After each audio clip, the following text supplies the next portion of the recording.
ನಮಸ್ಕಾರ ಸರ್. ನಮಸ್ಕಾರ. Good morning, Mr. Commissioner. ನಮಸ್ಕಾರ. ಗುಡ್ ಮಾರ್ನಿಂಗ್ ಅಣ್ಣ. Please come. Take a seat. All's well? ಅಣ್ಣ, ನೆನ್ನೆ ರಾತ್ರಿ ನಿಮ್ ಕಡೆಯವರು ನಮ್ಮ ಡಿಪಾರ್ಟ್ಮೆಂಟ್ SP ನ ಸಾಯಿಸ್ಬಿಟ್ಟಿದ್ದಾರೆ.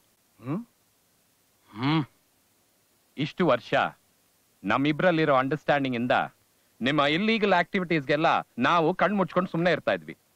ಆದ್ರೆ ಒಬ್ಬ ಸೂಪರಿಂಟೆಂಡೆಂಟ್ ಆಫ್ ಪೊಲೀಸ್ ನ ಸಾಯಿಸಿರೋದು ದೊಡ್ಡ ಇಶ್ಯೂ ಆಗುತ್ತೆ.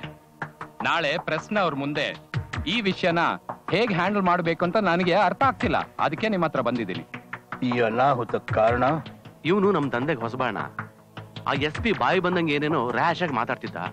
ಇವನು ಕಂಡು ಪೂರ್ತಿ ಕುಡ್ದಿದ್ದ. ನಿಷೇಧದಲ್ಲಿ ಏನೋ ಮಾಡ್ಬಿಟ್ಟಿದಾನೆ. ಇದಕ್ ಪರಿಹಾರ ಎನ್ಕೌಂಟರ್.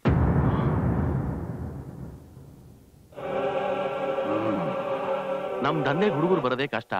ಅಂತದ್ರಲ್ಲಿ ಇವ್ನ ಎತ್ಬಿಟ್ರೆ ತುಂಬಾ ತೊಂದರೆ ಆಗುತ್ತಣ್ಣ. ಇಂಥ ದಡ್ಡತನ ಮಾಡಿ ಬದುಕುಳಿಬೇಕಂತಾನ? ಇದೇ ನನ್ನ ಕೊನೆ ನಿರ್ಧಾರ.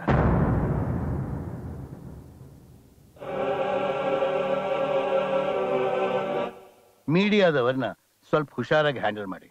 ಆಯ್ತು, ನಾನು ಬರ್ತೀನಣ್ಣ. ಓಕೆ. ನಮಸ್ಕಾರ ಸರ್. ನಮಸ್ಕಾರ ಅಣ್ಣ. ಏನಾಯ್ತು? ಹೆಂಡತಿ ಕೈಲಿ ಹೊಡೆಸ್ಕೊಂಡ್ಯಾ?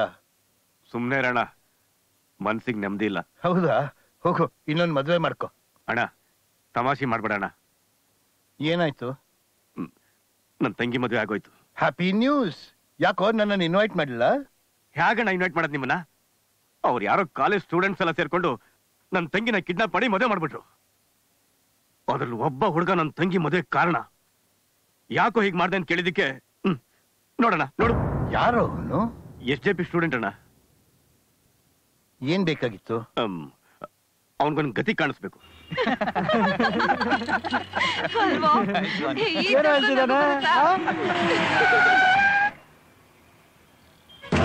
ಯಾರು ನೋಡಿಗಳು? ಯಾರೋ ಮುಹೂರ್ತ ಫಿಕ್ಸ್ ಮಾಡ್ರಾಗೈತಪ್ಪ. ಏನೋ ಮಗ, ನನ್ನ ಮಕ್ಕಳು ನಮ್ಮನ್ನೇ ನೋಡ್ತಾ ಇರೋ ತರ ಐತೆ. ಏನ್ರೋ ಇವ್ರು ಮಿಲ್ಟ್ರಿ ಹೋಟ್ಲಿಗೆ ಹೋಗೋದ್ಬಿಟ್ಟು ಐಸ್ ಪಾರ್ಲರ್ ಬರ್ತಾ ಇರಂಗವ್ರೆ.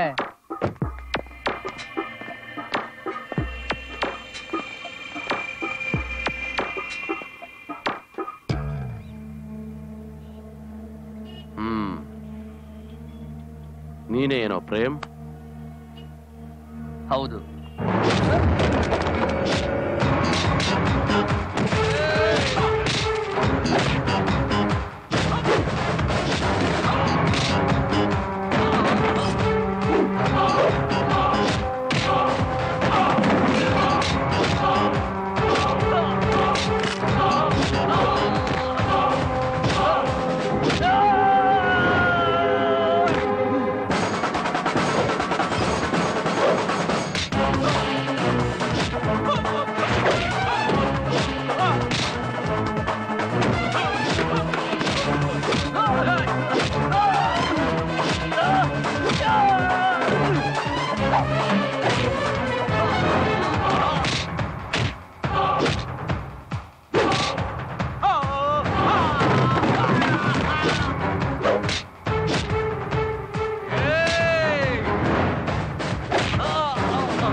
ಇದು Please.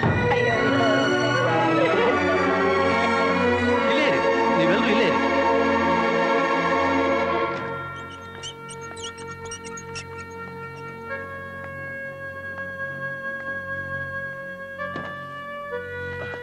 ಡಾಕ್ಟ್ರೇ, ಏನಿಲ್ಲ, ಗಾಬರಿ ಪಡುವಂತದ್ದು ಏನೂ ಆಗಿಲ್ಲ. ಹುಡುಗ ಹುಷಾರಾಗಿದ್ದಾನೆ. 3-4 ದಿವಸದಲ್ಲಿ ವಾಸಿ ಆಗ್ತಾನೆ. ಓಕೆ.